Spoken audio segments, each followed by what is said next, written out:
ঘরে শুধু হাহাকার হাহাকার আর হাহাকার। এর মূল কারণ হচ্ছে এই যে দেখতেছেন, সুজলা সুফলা শস্য শ্যামলা আমাদের প্রিয় বাংলাদেশের বসুন্ধরা। এখানে ফসলের কোনো কমতি বা অভাব নেই, তারপরেও কৃষকের ঘরে ঘরে হাহাকার। এর মূল কারণ বেশ কয়েকটি।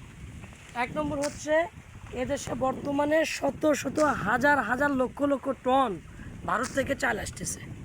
ফলে কৃষকদের উৎপাদিত ধান এবং চাল কোনোটারই ন্যায্য মূল্য এদেশে নাই।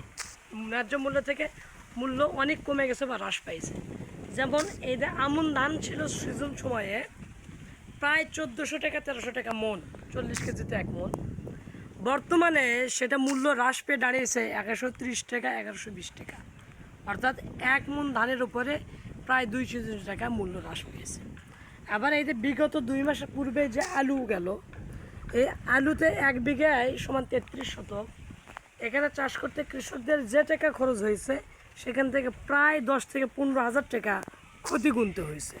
কারণ প্রচুর উৎপন্ন হয়েছে, কিন্তু সেই অনুপাতে এদেশে বিক্রির ব্যবস্থা নাই, বিদেশে রপ্তানি করার উপযুক্ত ব্যবস্থা নাই।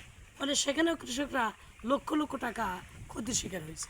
এবং এই যে দেখতেছেন ইরির ধান ফসল দিগন্ত জোড়া, যেখানেই যায় চোখ জোড়ানো ধান ফসলের মাঠ, শত শত হাজার হাজার লক্ষ লক্ষ ধান ফসলের মাঠ দেখতেছে।